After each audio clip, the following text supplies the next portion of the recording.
All right, guys, welcome back. This is Let's Talk Ball, episode 31. We are here to round up the first week of the Premier League. It was fun. We had our drama. We had the exciting moments. We had the dull games. We had it all. I'm excited to run through it with you. But before we do that, Spain, how you doing? Doing great. It's great to have the Premier League back in full swing. Our good friend Mac was in town visiting me over the weekend. So we had a really fun weekend just hanging out and being able to watch the games together. Overall great weekend. And just super excited to have the season back, FPL back. And yeah, it was a good weekend. What about you? Yep. Same with me. Most of my weekend involved just watching these games. Caught up with a few friends. Like Purcell was in town actually, so caught up with him over the weekend. Nice. So that was super nice. But yeah, it was pretty much focused on footy, whether it was FPL or the actual games. So for this episode, I wanted to touch on everything that happened with week one, but then specifically touch on the United versus Arsenal match because, of course, those are our two clubs. And then we want to look ahead to the next week. We'd like to do this Pick'em series where we do some quick fire. What do we think is going to happen with the results for the following weekend? And then we'll round up with a little bit of transfer talk and FPL. But real quick, before we jump into any of that, if you guys are watching, please remember to like, comment, subscribe. That goes a long way. Usually I forget to say this till the end of the episode, and I'm sure some of you barely get there. So if you see this now, please like for us, and that goes a long way. Share it with a friend. So let's move on to our week one roundup. I think instead of running through all the results one by one, I think I want to try and take this a different direction. I want to introduce some categories where we'll talk about what happened from the week beforehand. So the first category that I want to introduce is the winner of the week. And for me, my winner of the week were the relegation sides. We saw two of the three relegation sides, which was Sunderland and Leeds, walk away from the weekend with their first wins.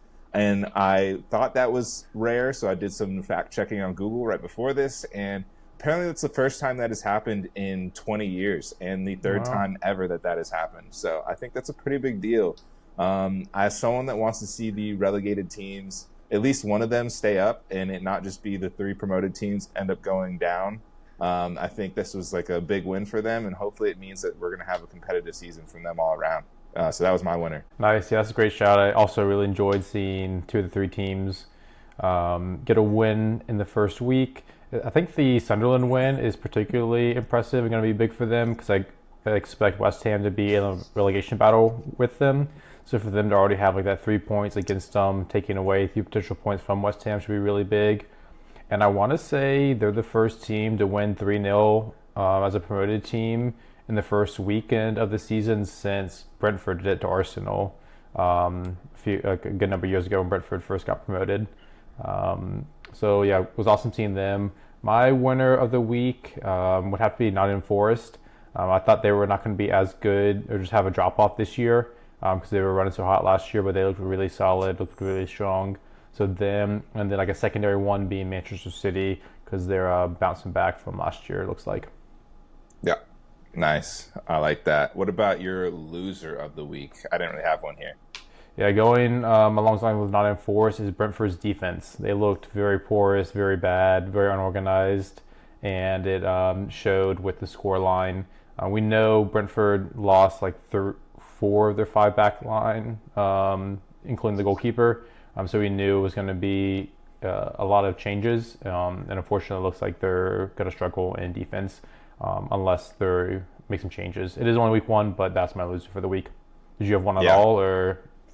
I didn't really, I don't know. I didn't have one that really, really stuck out to me.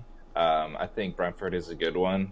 I think they're in a bit of, I don't want to say like a crisis, but they've got a little bit of a situation going on hand with having to replace all those players that they lost. I think they did well to bring in Dango Ouattara, but I don't know if you saw, but apparently as of this morning, Yohan Wissa unfollowed Brentford on social media, changed his profile picture, and is kind of really pissed at them. They're saying they want to value him at 60 mil. Apparently they told him he could leave for 26 mil at the beginning of the summer or something like that, which is a huge jump in valuation. So that seems like a mess that they're going to have to figure out.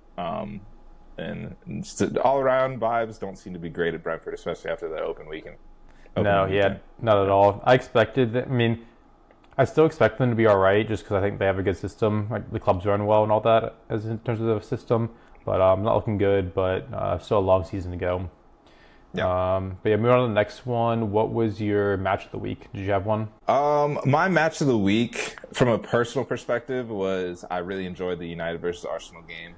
Yeah, It didn't have a crazy amount of goals or anything like that, but I think it surprised me in the way that it played out. We can touch on that later. But what about you? yeah, yeah. I mean, that was the marquee like matchup for the weekend, so that's a sensible pick, and for both of us being United and Arsenal fans. But my match of the week was Liverpool versus Bournemouth. I think it started the Premier League season out with a bang for a few reasons. One was just the first game of the season. There was a big signing with Ekitike being there, who shined and looked really good. There was a lot of like the most goals in any of the games this weekend. Bournemouth had a really nice comeback led by Semenyo, who looked awesome. And then there was late drama with Chiesa, of all people, scoring the winner Yeah, for Liverpool. Didn't even know that guy was like, still on Liverpool. Didn't even know if he was going to get any minutes today. But of course, he pops up and finds a way to get the winner for Liverpool. And then Mo Salah saving the day for all the FPL managers out there that captained him. So I think like yeah, there's just like enough headlines there to where that was the game of the week for me. And my big takeaway from that match is that Liverpool has continued their deal with the devil, extended it for another year because there's gonna looks like find ways to win late games like they did last year. So it's a bummer to see that. yeah. Hoping that's not true, but it looks like that deal with the devil has been extended for another year. Yeah, I agree. I think the stamp on the seal there for that game was Chiesa scoring that late winner. We Yeah, were like actively talking like mad shit about Chiesa in our group message at the time, just talking about how like such a not a nothing signing it was. Like I don't know, we were arguing back and forth about the worth of that signing, and I was like, not that bad. Like he's for free, so he could basically do nothing. And someone yeah, was like, well, yeah, he basically is doing nothing. And then literally seconds later, he went and scored that. So yeah. awesome to see from him. And then I agree though that was like it was almost like a tease to start the weekend because there were so Hmm. many goals and so many moments and like big things. And then you get to the Saturday games and there were some good moments in those games. Like you said, like I think you shouted out Sunderland, and then Tottenham won 3-0, City won 4-0, but none of the games were like they felt contentious. Like they were either 0-0 Exactly. snooze fest or something like that, or just complete One blowouts. It sided. wasn't too much like a competitiveness to the games. Like definitely a lot of I feel like sloppiness across the board. You could definitely tell it was still the opening weekend. It almost felt like an extension of preseason, except the games actually mattered. For sure. When I was thinking through the game, like the Liverpool Bournemouth game was the only one that was like a good match, pretty even, like fought. Because like you said, they were either all super one sided or super boring. Yeah. Yep.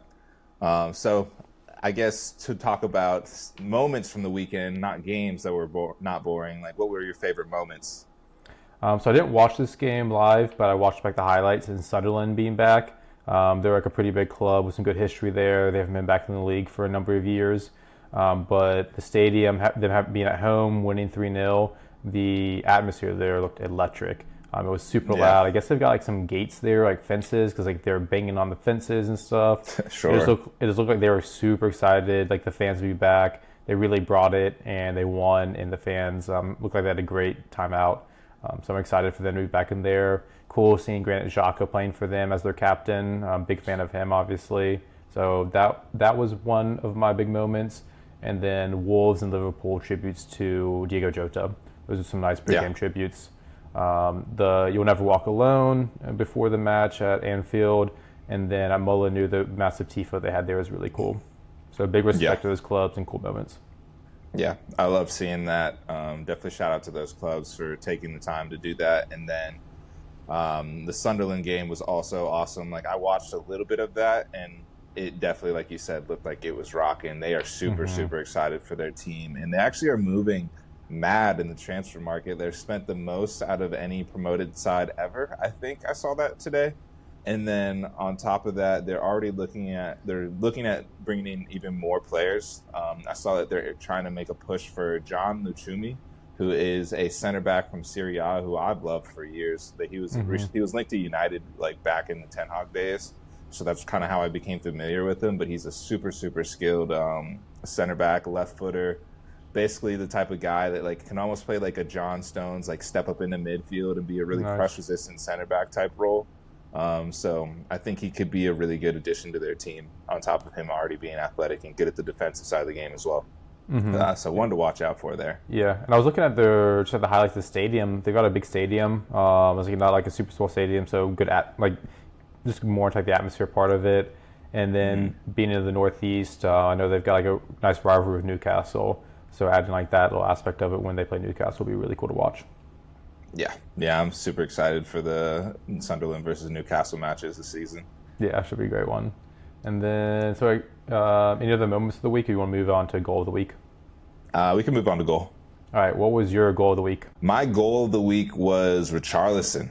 Yeah, He looked like yeah. a new man this weekend under Thomas Frank. I'm glad that he got his opportunity. I think it's coming because Solanke's still kind of coming up to fitness after getting injured in preseason, I believe. But Richarlison scored his first goal, which was like good enough. But then the second goal was a cross from Kudus. It almost reminded me of the Garnacho bicycle kick where Kudus kind of hit it a little bit too far behind him, but Richarlison adjusts his body really well and makes super solid contact with it, and bangs it into the goal. He did a kind of like a, I guess, would you call it an overhead kick or like kind of side scissor kick? Yeah, Like not overhead, like no, it was, I'd say scissor, but he definitely like got his like up there. So it was like, it was definitely in between, but I would say more of a scissor. yeah. And I get like the comp towards like the ball being behind with Garnacho's, but Garnacho's was way better with him getting it completely Oh, of course. elevated. Okay, yeah, I was just making Yeah. sure you weren't like quite saying they were like comparable Nah. because Garnacho's okay. It was just like where the ball was. Just Talking kind of about. like the idea that like it looked like for me when I saw the cross, I didn't think that it was like I thought it was kind of like a bad cross in a way, and Yeah. then Okay. he was still able to adjust his body well to finish effectively. Okay. Essentially, Gotcha. obviously, like Garnacho's was way more, I think, athletic. Like Garnacho got way up there, Yeah. Yeah. versus Richarlison's was more like still like he didn't necessarily have to do the. I guess he had to do the scissor kick, but basically, like he didn't have to get as high, or like it wasn't as incredible as Garnacho's. Like he's not going to go win the Puskas award for that. No, but it was a great goal though, which I hate to say because I do not like Richarlison. Yeah, I see. I kind of like for me, I kind of love Richarlison. I think I love Richarlison because so many people dislike him. That's fair. And I do think he's got I do think he's got a pretty good mentality about him. Like I know he struggled with his like mental health and his confidence and stuff like that for a while, and he's really stuck at it despite being a target of a lot of like he's got a dislikable face slash kind of attitude about him sometimes. So I think that doesn't help him. But I think despite all that, he's fighting through and is someone that always is putting. I think he's always at least trying to make a difference, even if he's not effective at it, and that I can appreciate. So I like to see him get his flowers. That's fair. I mean, him playing for our biggest rival is a big reason of it. Yeah, of course. Of course. Yeah, what about you? What's your goal of the week? Yeah, my goal of the week, I mean, the Charleston's was definitely the best, but mine was Chris Wood's second goal. I saw it live and I was just really impressed when they showed the highlight. All aspects of the goal, like Brentford's defense was pretty diabolical on it. They just turned it over way too easily and were wide open and had no awareness of what was going on at all. But like, once the ball was like, I think it was just a bad pass from Brentford. But once the ball was like going towards Elliot Anderson, Chris Wood clocked that and just turned and got on his bike and it started sprinting forward.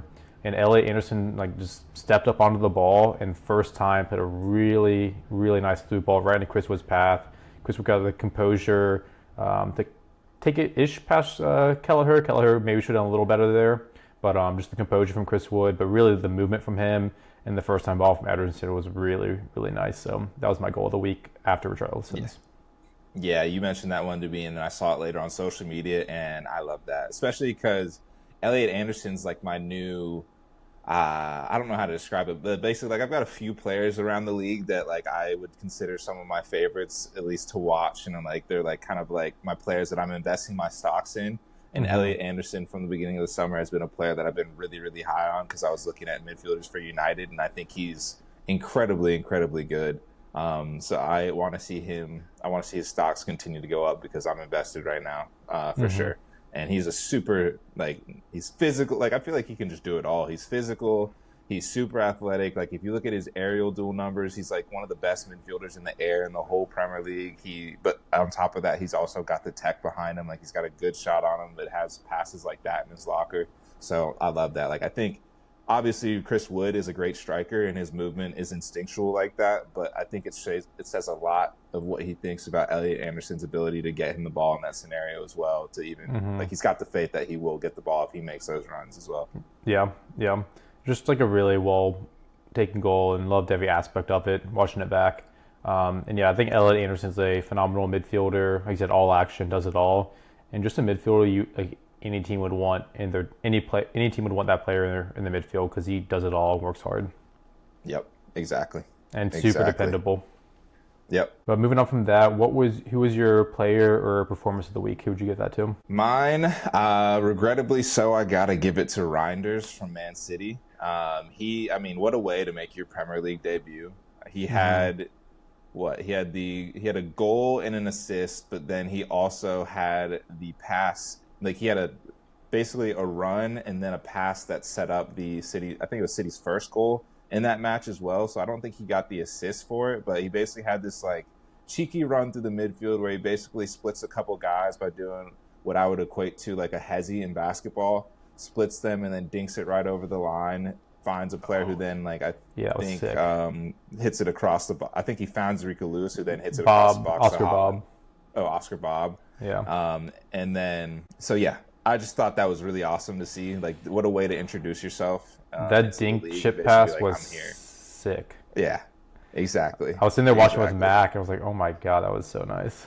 Yeah, exactly. Like there was a lot of things he did from the weekend. I watched kind of an all actions comp and I was like, yeah, this guy, I mean, I've always known he was good, but the fact that he was able to show that at Premier League level the way he did, I thought was really impressive. So he's got to get my performance of the week. Like I can't think of many Premier League debuts that have been as good as that. Like even his finish, like he did it with both feet too. Like his goal was first time left foot, far right corner. Yeah. Like, that was also sick. Yeah, it sucks that City are adding him to their team because it looks great, but the one saving grace is we both had him in FPL, so we can at least take that. Exactly. I saw the Reinders hype and I said, I got to ride that train. I was between him and Elliot Anderson, which both of them I think did well, to be fair, but I'm glad I'm on the Reinders train for right now. Yeah, I was sold once I saw the highlights of City's last preseason game where he had 2 goals. I watched the highlights, didn't realize he only got subbed on in the second half, but he had 2 really well taken goals. I saw how much he was getting into the box. And at 5-5, like right when I finished watching the highlights, I went over, like put him directly into my team. And then a couple days later, maybe the next day or so, I saw like all the hype on just all the content talking about Ryan. It was like, oh damn it! I thought I was like gonna be ahead of the curve. It wasn't a few people, but everyone saw it, of course. Yeah. But I thought I was onto something, but it's too good to be true. You were. I guess just everybody else was. But everyone else was too. Yeah. Okay. Well, what's your surprise of the week? My surprise of the week, I mean, got to be Sunderland. Didn't watch them at all last year, but them winning 3-0. Granted, West Ham aren't good, but them winning 3-0 in the first game back to the Premier League has to be my surprise of the week. Sure. Do you have one? I think I didn't write one down in the notes, but I think one thing that I was surprised at was, I think despite not actually being able to score, I think what was surprising actually, I don't know if this is the right category for this, but I was surprised how well Newcastle started the game versus Villa to then not be able to score against 10 men for most of the game was incredible to me. Yeah, that's a good one. Yeah. They came out and they looked so sharp. Anthony Langa had a chance to put them ahead with like 2 minutes in, which I think would have been huge for them. But it just felt like a game where they just could not find the back of the net. And then I think it was one of those games where it slowly turned into like you could realize like they just weren't gonna figure it out at a certain point. Like they just seemed a little bit hopeless. Like I think that they have an Isak size hole in their team right now, most definitely. Yeah, no, that's very fair. But yeah, that game, not the most exciting game. I was surprised how bad Villa were. I really thought that like they would have started better this season, just with the consistency and players they have again this year after having a good year last year. but Yeah, tough start for them. I agree. I was gonna talk about that at the end when we talked FPL because I've got a Hmm. couple Villa assets in my team, and I was just saying like I am a little bit worried about Villa just looking at them. I was slightly worried about them when I was even doing my preseason rankings, just because I feel like they lost a lot of quality and didn't really bring a lot of players in. Like I know they've signed this Gessen guy who's supposed to be pretty good, but I don't think he got any minutes against Newcastle, maybe because he's just too new, doesn't know the system well enough. Hmm. But I think their loan players were a huge reason that they performed well in the second half of the season. Like they had Rashford, Marco Asensio, even Disasi kind of helped them shore up in the back a little bit. And all those players are gone, and they didn't really bring in replacements. So they're losing Leon Bailey to Roma. I'm trying to think who else I might be forgetting, but I think there's they could do with some reinforcements. Like Yeah, I'm concerned about their depth. that's a great point. This whole preseason I was thinking they didn't lose anyone because they didn't sell anyone, but I completely forgot about Asensio especially, and kind of I knew Rashford, but kind of forgot about Rashford and Asensio, how big they were in the second half of last season, how many minutes they got, and how creative they were. Mm-hmm. Yeah, Asensio was super annoying in FPL, even though I kept picking him, but he was on the Mm-hmm. ball a lot, just kind of pulling strings a little bit deeper. And then Rashford had a lot of dynamic, just like pace and his speed in behind. Yes, that's a good point. I forgot about those players and them not replacing those. Yeah. Yep. Let's move on. We only have a couple more. Actually, maybe one more that we've got notes for. Who is your fraud watch for the week? So this one could be a little controversial, but my fraud watch is Mo Salah. Yeah, sure. Just doing the kind of the same stuff he was doing last year that really annoyed me. Kind of out of the game for most of it, but then comes up with a late goal at the very end. So it's a little facetious of me, but yeah, Mo Salah's my fraud of the week just because he's kind of doing the same thing he was doing, and he got so much praise last year. Granted, he had a crazy output year, crazy good year. I'm not Uh, denying that, but he was just so invisible for so many games last year, but would come up with a goal and assist late, and that's hmm again what he did yesterday, or over the weekend. So Fair he's on enough. my fraud watch. I'll back that. I'll best back that. best player in the league is on fraud watch. Yeah. I'll also put along those same lines. I'll put Florian Wirtz on fraud watch as well.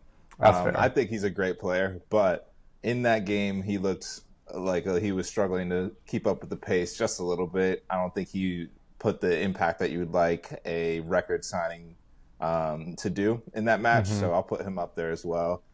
And then another one for my fraud watch is the whole club of Chelsea, our world champions, opening up the Premier League season with a 0-0 draw versus Crystal Palace. I just don't think that's good enough for a team that likes to talk about the gold patch that they've got for being the world champions of the world. So I think they should do better. Granted, I think Crystal Palace is great, really well organized. Shout out to Oliver Glasner. He's got those boys looking good. But Chelsea, I think you got to do better, in my opinion.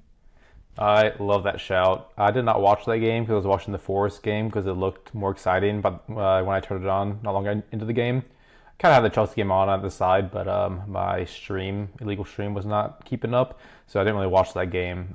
But it sounds like I didn't miss out on anything. Yeah, you But definitely did not. love the shout for Chelsea on Fraud Watch. But Yeah, I yeah. think we move on from the Week 1 roundup and move into our Manchester United versus Arsenal recap, with both of us being fans of Arsenal United, and with that being the marquee matchup, we wanted to spend a little more time on that game. So I'll let you kick it off, Tochi, and give us your initial thoughts on the match. Yeah, I thought it was a great test to start out the season. I think for both teams, to start the game, I think United were probably the better team for the during the beginning phases of the games, and then I forget. I don't know if it was Bruno gave the ball away or someone gave the ball away, and Arsenal basically got the ball to our side of the field. They got a corner, and then you guys scored off the corner. It was Calafiore, but it came from basically Saliba crowding our keeper. And people are debating whether or not it was a foul or not. I won't call it a foul just because I've seen Bayern give up a goal like that in the past, and I think that's one of his biggest weaknesses is his aggressiveness in the box and his cross claiming and his protecting his area. Can United do a better job helping him out there? Potentially. Is it a little shady the way that Arsenal likes to do the set pieces? Potentially, but you got to play the game. You got to play within the rules. And I just hate that that was the only goal of the game, that's how that happened. But in general, after that, I thought United responded decently well. I think Arsenal had their chances to hurt United on the counter, and they didn't quite take those. Second half, I think, felt probably, in my opinion, even more United than the first half. Like I think the first half was a little bit back and forth. Arsenal probably had probably the better chances, but United, I think, did a good job to fight back and kind of sustain pressure. And then towards the end of the game, we brought on Manuel Ugarte, and I don't know if I've ever seen a single player absolutely kill the momentum in a match the way that that guy did. Like it was, I was going to touch on individual performances in a second, but I cannot emphasize how bad that performance was, and I hate ganging up on players and stuff like that. But that was, I don't know. I think it hurt more because going into the game, my expectations were so low when I saw the lineup, Mm-hmm. and I thought it was going to be a boring game for United. And we actually put up a really good fight. We were sustaining pressure, and then for him to come on, knowing that he was kind of like my weak point in the team coming into the season, and then for him Yeah. to show it just immediately, I think that's what hurt so much about that. Mm-hmm. Um, but yeah, so we had a few like kind of half chances, no real big chances in the match, and it ended up 0-1 off of that initial goal from Arsenal at the beginning. How do you feel Yeah. about the match from an Arsenal perspective? Um, Not great, honestly. We lost on XG, possession, passes, and shots. And just like watching the game, we looked worse. I thought United outplayed us. We still came away with we won on the score sheet and still came away with the 3 points. So I'll take that as like the saving grace. But we definitely didn't look good.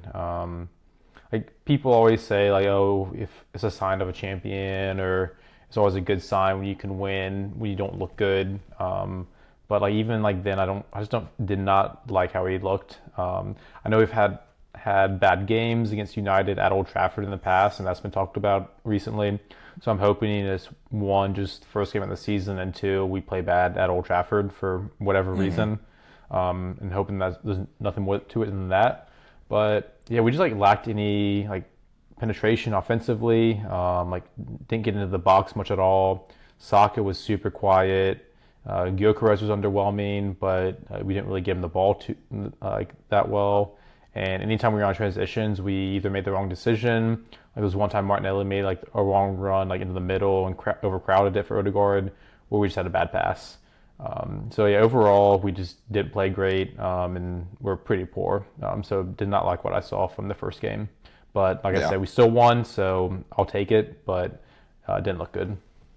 And I'm yeah, not gonna like say we're like, gonna be bad this season, but it just was not a good game for us. yeah. It felt like you guys were definitely just trying to uh, definitely still get. I feel like it was just like more of the same from the rest of the Premier League this weekend. I think there was definitely some sloppiness and some lack in Mm-hmm. execution, and I feel like you guys are still getting up to speed a little bit. Like I think one thing that shocked me was I was kind of expecting our midfield to get bullied by you guys. And I feel like we looked like the more physical team at certain points. There were definitely like I just felt like we were going into our tackles with a little bit more intensity. I expected us to lose more of our duels and that kind of stuff. And it just felt like you said, Jokeres didn't like really shine, although he was kind of put in tough situations. Mm-hmm. Declan Rice was very quiet. I felt like Saka was pretty quiet. Like I think Dorgu did a good job on him, but I just felt like I guess the players that I expected to make a difference for you guys, I just didn't see too much. I think Odegaard maybe looked like he was trying the most, like doing the most for the team, if I'm remembering correctly. But I don't know. What did you feel about that? I mean, I'm not gonna disagree with that, but then he also like, wasn't getting the ball off his foot quick enough and wasn't really making too Yeah, much that's fair. happen. Um, That's fair. Yeah, then Saka, like the couple times he was one on one, there was like two times just one on one with Luke Shaw, and I don't know why he didn't try and beat him on the end line or like drive at him more. He just kind of went too slow at him. It's like that's when I want like Saka to be a killer. Like play like Luke Shaw, yeah, he's a good defender, but he's a bit older, and Saka should be able to beat him and at least try and create a chance out of it. But yeah, Yeah. back to your midfield point. I do not think we were as strong and powerful as we should have been. there were a lot of times where Cunha was getting the ball and like would just dribble through a couple players. He would just kind of like bounce through somehow, but then he would be Hmm. driving in our back line too easily. So yeah, it just didn't look like we had the intensity or the physicality that we usually come with and would expect from our team. Yeah. Yeah. One But thing I wanted to mention real quick. I mean, I guess we don't have to talk about it too much. Like, I won't complain about it too much, but I think one thing that I saw that some people were talking about after the game was the Cunha penalty shout with Saliba. I think it was a little bang bang, but after watching the replays there, like you could make an argument that could have been at least reviewed. They don't think they mm-hmm. reviewed it at all on the field, which was interesting. But I think if you're grasping at straws, that's something you could maybe be aggrieved about if you're a United fan. Yeah, I've looked. I remember seeing that, and watched the highlights when I saw your note in there about that. I watched it like that's like 12 times, like really slowing it down and like, really like, trying to see if there was contact there. There was definitely contact there. I see the argument for it. It could have been given. I think it would have been soft. I think it was more like Saliba kind of putting his foot out to make a block more so than like making contact with Cunha. Mm-hmm. It was more so kind of like Cunha was stepping, Saliba was putting his foot out to block, and yeah, there was contact. But I wouldn't say Cunha like initiated it, but it didn't look like Saliba was making too much like forward contact with Cunha. Yeah, So like Saliba didn't go into it, but yeah. exactly. So I think it would have been harsh. I see the argument, but obviously glad it wasn't called. Don't think it should have been a pen personally, but Mm-hmm. definitely some bias there, I'm sure. But yeah, there's definitely a chance there. But I thought Cunha and Mbeumo both looked really good for y'all. Definitely just more quality from them. So just raising the bar for United with their two performances. I thought they looked good, high energy and direct, and Yeah. just like a level raiser for y'all. Yeah, I agree. I would say looking at individual performances, like I said, I mentioned Ugarte, who was probably a negative, but I think there were a lot more positive performances that from the team, which I really appreciated. Before I touch on Mbeumo and Cunha, I want to give a shout out to Matthijs de Ligt. I thought he played his best game in a United shirt. I thought he handled Gyökeres really well, who could be a handful for defenders. I thought he was reading the game super well. Patrick Dorgu, I also thought had a pretty good game. There were some moments where I thought he could have done better, but he's definitely still looking like a threat, and I think he's someone that's going to continue to get better and better.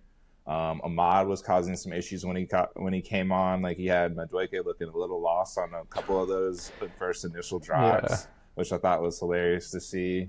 Who else? Casemiro actually had a pretty decent game. Oh, go ahead. I was gonna say, yeah, Madueke didn't look great for us, especially Yeah, defending and just didn't really do anything. yeah.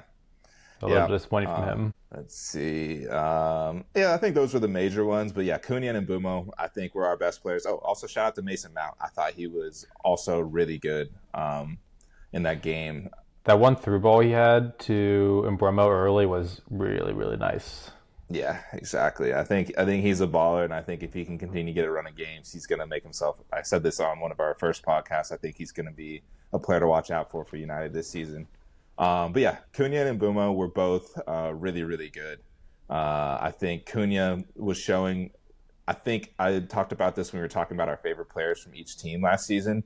But I love players that have that arrogance about them, and I think Cunha plays with a certain arrogance and confidence that is like perfect for playing for a team like Manchester United.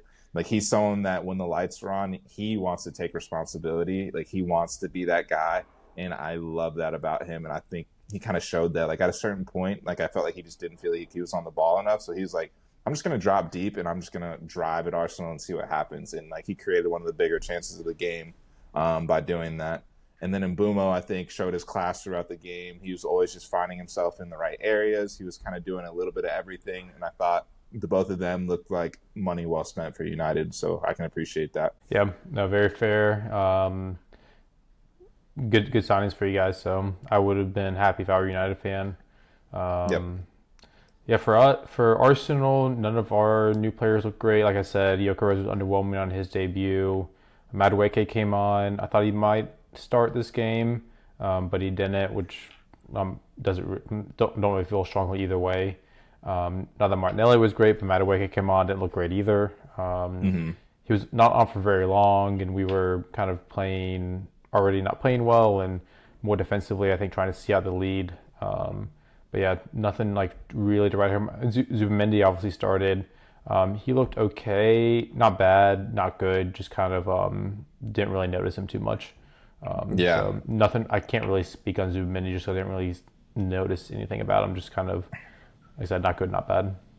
Yeah, that was kind of what I was going to say. You kind of basically said what I was going to say about the game. Was I thought I was looking at players that I was expecting to make an impact. Zubimendi was one. I thought he was a little anonymous. Not that he's a loud player with his play style anyway, Exactly. but I still expected him to kind of run the game a little bit more and kind of like add a little bit more Tempo. calmness to the game, like a little, yeah, like the tempo, like basically control the tempo a bit more. And I don't think he did as much as that, which is interesting to see. And then one player I forgot to talk about from a United perspective was Sesko. Obviously, we got him, we got his debut. He was another player that by the time he came on in the match, the game was just a little like, I think he came on actually when Ugarte came on. So I'm going to blame Ugarte for Sesko's debut not being as good as I wanted to be. Not really, but I think Sesko tried a few things, which I can appreciate the sentiment behind what he did, but like nothing he did was really that spectacular. I think we're going to need to wait and see before we make any judgments on him. I don't think we can really make any judgments based on this game, but it was just good in general to see him get his first minutes. Talking from a United perspective, actually going into what I thought about the game, I've talked about the intensity. I thought the press was good. I thought our overall approach to the game was good, and I felt really good about the performance. The one thing that I viewed as a weakness the few things I viewed as a weakness was obviously goalkeeper play, and that resulted in the goal. Midfield issues, aka Ugarte, and a little bit of issues with Casemiro, but I still thought he did okay. And then the last one was a lack of a presence in the box or a true striker. We started our front three with Mbumo, Cunha, and Mason Mount. And I think they all three had really good games, were probably like some of our best performers. But there were definitely times, especially in that first half, where Dorgu or Dallo got in positions where they could have either cut it back or crossed it into the box. Like I think they're in perfect positions to do so. And we almost had literally no one in the box. Like it was just completely vacant. And I think it was because we had Cunha dropping deep to help dictate play and Mount dropping deep to like sit in pockets and whatnot. But we didn't have a player that just loves to sit in the box and be that target and be that focal point. So I'm excited to see what the team looks like when Sesko is able to get up to speed and start more games. And then related to that, slightly off topic, but related to that, Rasmus Højlund was not even in the squad, which I thought was a big call from Ruben Amorim in the club. And I think it's kind of a clear statement on where they're at with him. They're trying to find a move for him this summer. But you would have thought that he would have been a great addition to have with the team going into this match, especially knowing that Sesko wasn't going to be able to play 90 minutes. So I thought that was really interesting. I feel pretty bad for Højlund because he's someone that I think works hard, has done all the right things. He performed poorly, yes, but I think he's done what you want from a professional player as far as like the effort that he puts in. He's come out publicly and says he wants to be United. He wants to fight for his position. He doesn't care if he's not a starter. He just wants to be here and fight. And it seems like the club kind of has their stance and are ready to kind of move on, which is kind of sad to see. Like it feels a little bit harsh in my opinion, but I think it's because a lot of Italian clubs like Napoli, AC Milan are showing interest in him. And if we can get a decent chunk of change from him, I think it can go a long way towards getting a good midfielder into the squad. So if that's the price we're paying, I can live with that. If we're just moving him on to move him on, I don't know how I feel about that. Yeah. I mean, he wasn't great last year, so I get that, but he has shown his willingness to fight, so I also respect that from him and his desire to want to stay United and fight for his position and his career there.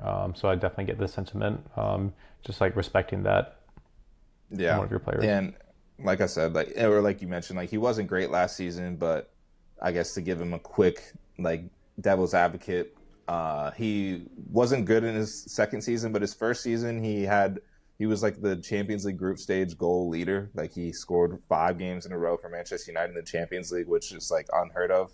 And for a Manchester United player, and that was at 20 years old. Like I think people forget how young he is, and he was brought in with no sort of backup or person to take him out of the firing line when he inevitably hit like a dry patch in his career. And he had players, he was in a dysfunctional United team. Like he had not the right players around him.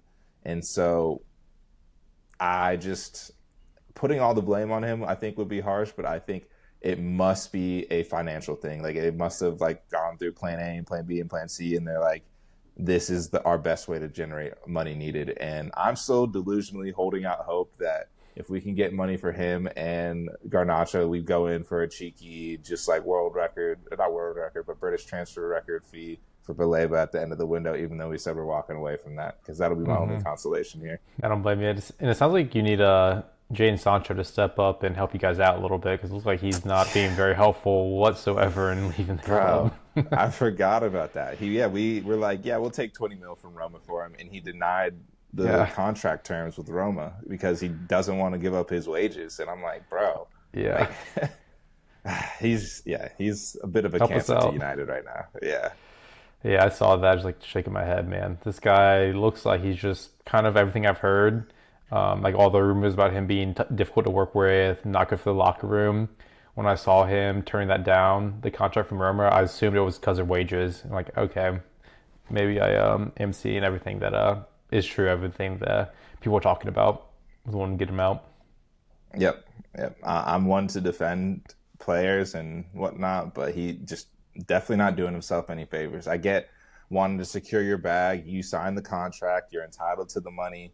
But at the same time, like, don't you want to play football this season? Right. Like, don't limit your options. I don't know. I mean, maybe you don't have aspirations to potentially make a World Cup squad, so you don't care. But I don't know. I don't understand. Looks like he's in it for the money at the moment. Exactly. Like it just doesn't seem like it's not like there's other better options. Like Roma is actually a very good option. I feel like they have an exciting project going on. It's in Serie A, one of the like historically like most relevant teams there. Mm-hmm. Like it seems like his only other option is going to Turkey, and he came out and already said that he doesn't want to go to Turkey and will only basically accept that if he's got no other offers come September, I think. So let's see. Yeah, I got one more question about the game. I want to know what your reaction was, how annoyed you were when Set Piece FC scored off, I think, their first corner kick of the season. And with knowing you had Bahindir in goal. Yeah, it was brutal. It really was because, like I said, I felt like we started the game so well. And just to see a goal like that go in, it just felt like deja vu because I've seen that goal scored against United, but then I've also seen the way, like I think it was one of our games last season where we played Arsenal where I don't know if we ended up losing or drawing against you guys, but it was basically just corner after corner after corner where you guys were terrorizing us. And I'm like, it's just, I don't know what to do because I felt like besides that one moment where we gave up the goal, I actually thought we defended set pieces like decently well. Like there wasn't really other like big moments or clear-cut chances. So I think it's just so brutal to have a performance like that overshadowed with a result like that, especially given like that was the goal. I think it hurts a lot and was hard to sit with because then you're seeing these new stats coming out like, oh, Ruben Amorim has now lost like 15 of his first like 28 matches or something like that. And like people trying to spin that as a bad thing. But I think anyone that actually watched the game walked away probably more impressed with United than they were before the match started. For sure. But also, like Mac and I were loving it when we scored off of our first corner, just because we knew like how annoyed it would make all the United fans. Just and like it wasn't a great goal, but it was a set piece, which we're obviously good at. One of the things in the game you take advantage of, but the way it happened with Bayandira slapping at the ball, a little bit of dark horse action, I loved it all for like the wrong reason, like for the right reasons for us, but because I knew how annoyed all the United fans would be, so we were loving that. And one of my things to do was to go find clips from like the United streamers and get their reactions. I know some of them were, I'm sure they were losing their heads. I was going to say, I bet Mark Goldbridge had a field day with that. Yeah. I need to go look those up. So I'm looking forward to doing that later tonight after the pod.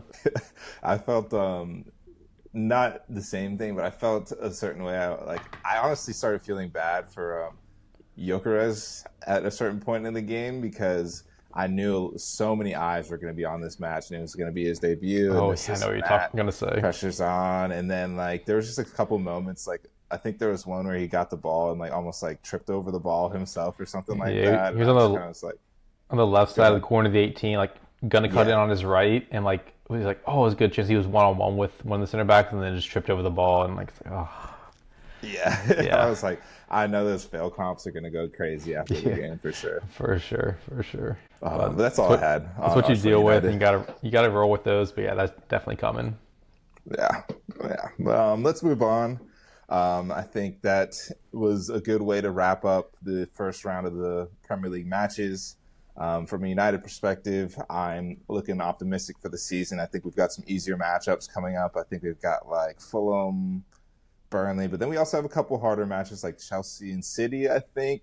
I can't remember exactly what the matchups are, but hopefully there's some momentum there to build off of, and we can take that confidence into the next couple matches. Anything from you? No, like I said, like not the most exciting weekend of the Premier League. So I'm looking forward to teams kind of getting back into the motion, getting back to the rhythm, I guess, and games get a little more exciting and more quality throughout the league. Yeah. Well, speaking of seeing how teams improve going into next weekend, let's talk about the game week 2 matchups. We'd like to do some quick fire. What do we think the results are going to be? And then we'll review and score it up come the following weekend. We'll keep track throughout the season. We do need to figure out maybe what kind of prize or competition or like wagers we want going on here. But you want to start, If or you, do you want me to go first? if any watchers have any suggestions for prizes that we should get, or like some type of bet Tochi and I should do, like I said, we're gonna do a pick 'em, keep a running tally for the season. Whoever has the most correct picks for win or lose or draw across the season will win the competition. So put in the comments any suggestions you have for what we should do. That would be pretty cool if we could do like our own little pick'em league within our friends as well. Just get some other people to throw in some predictions each week. I don't know if we can set that up on Sleeper or something, but that'd be pretty fun to keep up with. Yeah, that'd be easy to do on Sleeper. We just Yeah, ask people to. Actually, I don't know if we'd be able to see other people's picks, but we can look into that. yeah. But anyway, we can start with ours first here on the pod live. Yep. I will let you go first. Okay. Start from the top. Looks like you've got the games here. So let's go West Ham versus Chelsea. Going Chelsea. All right. And then Spurs versus Manchester City. City. I think they're looking good. Okay. Bournemouth versus Wolves. Bournemouth. Okay. Brentford versus Aston Villa. Going Brentford Aston Villa on this one. Okay. And then we've got a relegation battle. We have Sunderland versus Burnley. Going draw because it's at home for Burnley. Okay. And then Arsenal versus Leeds. Arsenal, easy win. Nice. Getting back to our best. Crystal Palace versus Nottingham Forest. I'm going to go draw. I'm really looking forward to this match. I think it should be a good one. Yeah, I was just thinking that as I read it out. Everton versus Brighton. Go Brighton on this one. Okay.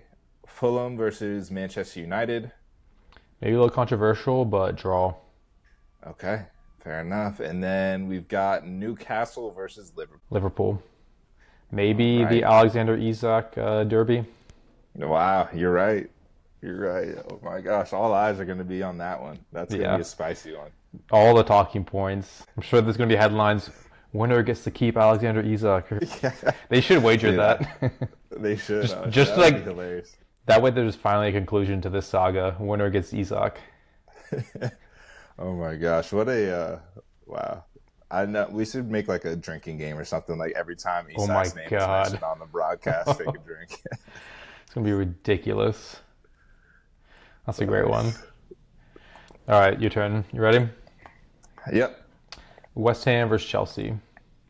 I think Chelsea bounced back. All right. City versus Tottenham. I'm gonna go controversial here, and I'm gonna go draw. Okay. I think Thomas okay. Frank sets him up well. All right. Bournemouth versus Wolves. I'm going to go Bournemouth. Okay. I thought about the draw, but Bournemouth. Nice. The relegation battle, Burnley versus Sunderland. Or, sorry, not relegation, let's say promoted battle. let's Yeah, not get ahead of nice. ourselves. Let's go. I'm gonna go draw as well. Okay. Brentford versus Aston Villa. I'm gonna go Villa. Okay. Arsenal versus Leeds. Arsenal. I think they take care of business. Okay, nice. Crystal Palace versus Nottingham Forest. Is Palace are at Crystal Palace home. still gonna? Is Palace gonna have Eze though?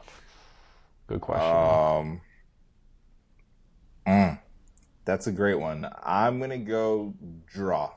Okay. Everton versus Brighton. I'm gonna go draw again. Okay.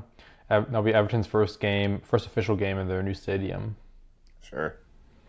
They looked But pretty bad today, though. yeah, that's why I took that into account, but still, but went with Brighton because Everton did not look good, Yeah. which is looking diabolical for my prediction for them finishing ninth. I saw that game and I was like, oh man, what They did got I do? absolutely dominated by Leeds today. Like they had 0 shots in the first, not even like on target, but just straight up 0 shots in the first half against Leeds. Yeah, I'm blaming me riding high in the Jack Grealish hype train and just the excitement when I picked that, but looking Yeah. diabolical that pick. Fulham versus your team United. Manchester United. I think we're gonna come out mad after that Arsenal match and try and prove a point. Nice. I picked the draw just because this curious to see this is one of like the typical United slip-up games where they came out good against Arsenal, played hard, and then kind of overlooked Fulham. But we shall see. Fulham always gives us trouble. I'll give you that. Like our It's at, games against at Craven Fulham Cottage too. Yeah, they're always like 0-0, 1-0 games. Like they definitely always give us trouble. So that I will take that into account. But I'm still gonna go United. Yeah, as you should. And then Newcastle versus Liverpool. I'm going to go Liverpool. Okay. I really wanted to pick Newcastle with it being away and Liverpool giving up the lead against Bournemouth, but did not feel confident enough to go against Liverpool. Yeah, I just think Liverpool is going to get goals regardless of the game. Like they can play badly and still probably walk away from most games with at least 2 goals. And I'm not sure where Newcastle's goals are going to come from on any given day without strikers there. Yeah, that's how I felt. Yep. Nice. All right, well, then we can move on to the transfers. You want to run down the latest transfer news for us? Yep. Let's talk about transfers. So starting from the top of my list here, it looks like Nkunku is Chelsea are in conversations with Bayern over an Nkunku sale. It seems like they want to make that happen. Everyone involved is pretty on board there, so I think it will happen. It's just not really in the advanced stages quite yet. And then I mentioned this earlier in the podcast. We had Sunderland pursuing John Lachumi from Bologna. He is a Colombian center back, really, really good, really skilled. He would be a huge pickup for Sunderland. I think he's a baller. And even if he goes to Sunderland and they end up going down, I think he is one of those players that will bounce to a top team as soon as they go down. Leon Bailey is leaving Aston Villa after his long run there to join Roma. I think that deal got done today or yesterday, one of those, and he's about to do his medical. And then it looks like Eze has officially given his yes to Tottenham to that project, so they're just working on figuring out the fee. Yeah, that's killer. I'm hoping Arsenal can do some business there. I don't know what the deal is, why we have not gone for him, because he's growing up an Arsenal fan, was in our academy as a kid, so I felt like he was ours for the taking if it was just us versus Tottenham. So I don't know what we were doing because we definitely fumbled that one, so we better be working on something bigger and better because I'm going to be very upset if we get if Tottenham gets Eze and we don't get anyone up to at least his skill level. Yeah, I was looking at that as well, and it seemed like Eze to Arsenal was almost like a foregone conclusion for some weeks, and then all of a sudden the Tottenham stuff popped up. And yeah, like you said, he's a boyhood Arsenal fan, like doesn't just have like academy ties, but he grew up like genuinely a fan of the club, which I think is interesting for him to like choose Spurs like that. The only thing I can think of is Arsenal probably have their eyes set on another target, hopefully, of like a similar quality. And then on top of that, I will say Eze to Spurs, he's going to be the man there versus at Arsenal, Eze is going to be more of a cog in the machine. So I think Eze probably likes the idea of like all the responsibility he can take at Crystal Palace and like being the talisman there. So, and I think Spurs will platform him to be able to do that. Maybe more than he might be able to at Arsenal. And it is a World Cup season, so he's going to want to show his best, show out, and whatnot. So I understand why Tottenham looks like a desirable location for him, despite it being Tottenham. Mm-hmm. And my thinking is that he wanted Arsenal, was waiting, and we just haven't like made any moves on that since it's getting kind of late in the transfer window. So Mm-hmm. I'm assuming he decided, all right, I'm going to cut my losses. Not that it is like a bad decision for him. Like you said, great for him being like kind of a more main man, bigger role there. But he was tired of waiting on Arsenal and doesn't want it to get too late. Because if he does keep waiting, who knows? There could be some complications. Palace may want to replace him, obviously. So I understand him not wanting to wait anymore for Arsenal if that was the case all along. Yeah. But Yep. yeah, I would really like to know what's been going on from Arsenal's side in Yeah. this. Yeah, that's a good point as well. Talking about the logistics of getting out the door and getting his Exactly. replacement in. It looks like Palace have lined up, what's his name, El Kanous from Leicester City, who I think is a player that was not used nearly enough last season. I think he's a low key baller, and I think I would Really? love to Okay. see him at Palace, stepping into that team. I think Palace is a team. I kind of feel bad that they might lose both Gehi and Eze because I watched them against Chelsea and they looked really good. And they looked good against Liverpool. They looked good against Man City in the FA Cup final at the end of last season. I think they've got a really good project. And if they could hold on to those guys, they're one of those teams that could sneak up into one of the higher positions in the league. I think if they were able to keep their crew together, I think if they For lose sure. those guys, it's going to hurt their season. But I think they've got a really good, exciting project going on over there. So if they can Mm-hmm. continue to get some good people in the door, I think Palace are a team to watch out for this season. Yeah, recruitment's gonna be huge for them, assuming they do lose Eze and Gahey, and then most likely Wharton next summer. So just gonna be really big to replace those people. We've Mm-hmm. seen other clubs recruit really well, so that'll be big for Palace. Yeah, yeah. But going back, last transfer rumor slash business to talk about is Arsenal are showing interest in Semenyo. I saw that they're at least sending some inquiries about him, trying to figure out what a deal might look like. Sounds like it'd be probably in a similar-ish range to what you're seeing, like Eze, Cunha, some of these players go for around that like 60 to 70 mil range, I think. But I don't know. I haven't really seen exact numbers there, but that's one to look out for as well. Yeah, I'm hoping he's not as much as Cunha or Mbeumo. I feel he's just like a slight step down, maybe like just like 10 million less than them, but probably gonna Mm-hmm. go for close to them. Yeah, we'll see. I think one I mean, I thing. think he's a baller. Like you saw against Liverpool. I don't know about his finishing sometimes, but he Yeah, plays 90 minutes. He's a beast. I'd be happy with it. I don't know. I'd much rather have Eze, but I think he'd be an okay to good signing for depth, but not gonna. I don't know about him being a starter for us. yeah. I don't think he'd be a ceiling raiser for you guys more so than like a floor thing. Yeah, Um, yeah. I mean, but like, let's there's see. no way we're bringing him in to start, even though I would still love to get a left winger because I Yeah, don't know if Madueke's even supposed to be a starter. Don't know things there, but yeah, I would take Semenyo, but still holding out for a true left wing like superstar. yeah, yeah. Speaking of Semenyo, he had a great FPL weekend. I don't have him in my team. You don't have him in your Nope. team, but let's talk FPL. What did you think of the opening weekend of Fantasy Premier League? How did you feel about your team? Any things you are looking at going into the next week? I don't think I made any like big mistakes picking my team. I was definitely saved by Reinders, so I was really happy with that pick. And then Mo Salah being captain, he also saved my week, even though he was so highly owned. So many people captained him. With Mm-hmm. Holland getting a brace, and like that being like the other big expensive player that I don't own. Salah scoring definitely saved my week, be my captain.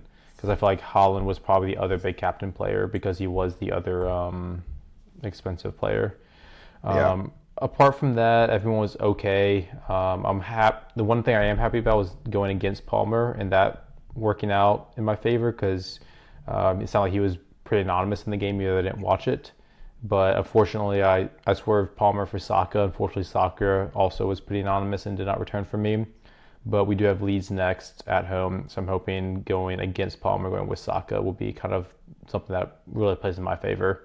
Because otherwise, Yeah. I was pretty template in my team. So other than that, like no issues really. So gonna roll this week is my plan. But I'm Yeah. on I think 54 points and like mid-table in our like, main mini league with friends. So it's an okay week. Not panicking, just fine with it all. Yep. Yep. On my side, I feel pretty close to what you're saying. I think I finished on 48. I can't remember. I don't have it pulled up in front of me. Yeah, I think 48. uh, 48. Yeah. So I finished on 48.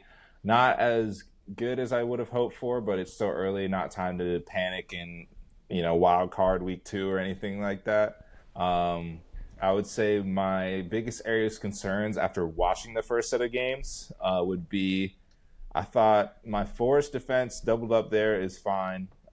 I think they only gave up 1 goal against Brentford, and it was pretty late in the game after they pretty much had the game wrapped up. Mm-hmm. So I'll take that. I can live with that. I a little worried about my Chelsea assets with João Pedro and Cole Palmer, Mm-hmm. just because they take up so much of my budget as 2 players. I think they looked pretty toothless, but I also want to give credit to Palace, so I'm not going to panic on them yet either. I think Palace is just super organized and really good. Like that 3-4-3 system, I think one of the better parts about it is they makes you really hard to play against and really hard to score against. So I'm not going to get. I basically want to see them play against a different team before I hit the panic button there. And then the other team that I mentioned earlier in the podcast that I am a little worried about are my Villa assets.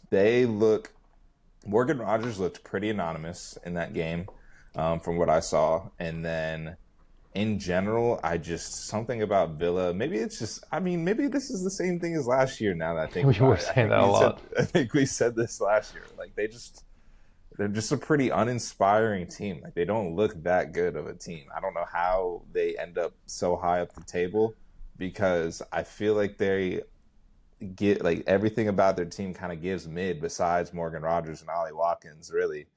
So I think they're one to watch because my heart was kind of telling me I don't think Villa's going to be that good this season, but I kind of listened to everybody else when I was looking around at like other teams and whatnot. And everyone was like kind of getting hyped that Morgan Rogers was healthy, and they're like, you're not. They do have a good schedule. I'll give them that. They've got Yeah, a yeah. good opening fixtures. So again, gonna have to wait it out and just kind of live with my decisions. But that's one where like I test. I'm kind of giving them a little side eye. Like, am I sure I really want to be on this ride?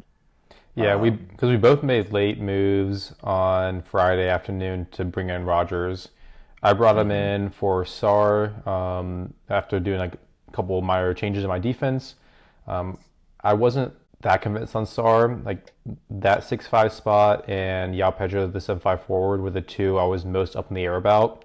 Mm-hmm. So I was okay with going Rogers. I just felt a little more secure because I know he played so many minutes and because of Villa's Mm-hmm. schedule. Whereas Palace, they've got those European fixtures coming up midweek between like game week 1 and 2 and in Mm-hmm. 2 weeks, I think.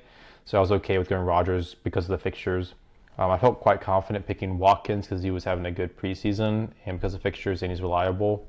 Mm-hmm. But yeah, I'm definitely looking at those two players to potentially move on depending on how they look. But Yeah.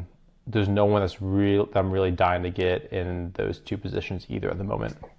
Yeah. Same. Pretty much aligned with everything you just said. João Pedro was one I was like, kind of L about. But at the same time, I replaced Beto, and Everton looked absolutely just diabolical Yeah. today. So it's not like I really missed out on points there. Mm-hmm. And then I took out Florian Wirtz to get in Morgan Rogers, and he also didn't look the best. At least Liverpool were scoring goals, though. Yeah. So Yeah. there's that.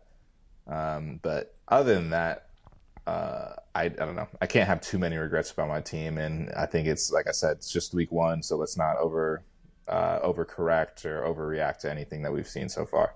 One last question on this. Did you consider having Holland at all with Salah? Because that looks like that was players the FPL players that won this week were the ones that went with Holland or Holland and Salah. I did. consider it because that's how I started last season. And I feel like a lot of people are Mm, like, oh, one or the other. But then I yeah. started with both. And I think that helped me get off to a good start last season. So I thought about it, but I just wasn't ready to trust Man City. Like, I just hadn't Mm, really seen enough of them in the preseason to know what they were going to look like.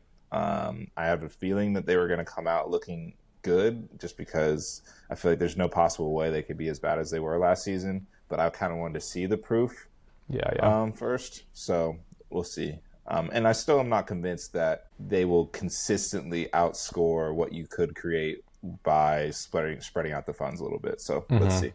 Mm-hmm. Yeah, fair. Yeah. Yeah. That's all I had FPL wise. Yeah, it's all for me too. Just excited it's back and it's fun. So we'll see. Nice. Rolling isn't the most fun, but it's early, so too early to make any rash decisions. And at least we've got Reinders, who's probably going to be the player that price rises the most. So we don't have to worry about that headache at least of deciding whether to bring him in or not, and eat probably like a point 0.2 price rise. I'm assuming this week. Yep. That was one of the biggest driving factors behind the Reinders decision was I saw the upside there and I want to get in on some of these players that are like just very underpriced and get my team Mm-hmm. value up and give myself a little bit more wiggle room. So Nice. definitely excited about that. Mm-hmm. But yeah, that's all FPL wise, and that's all we had for the pod. So that it is week 1 of the Premier League. Like we said, we're super excited for it to be back. I really enjoyed watching the games, even though they weren't the most exciting this weekend. But let's hope heading into week 2 that we get some more excitement, a little bit more drama, some good performances all around, and hopefully a lot of points in FPL.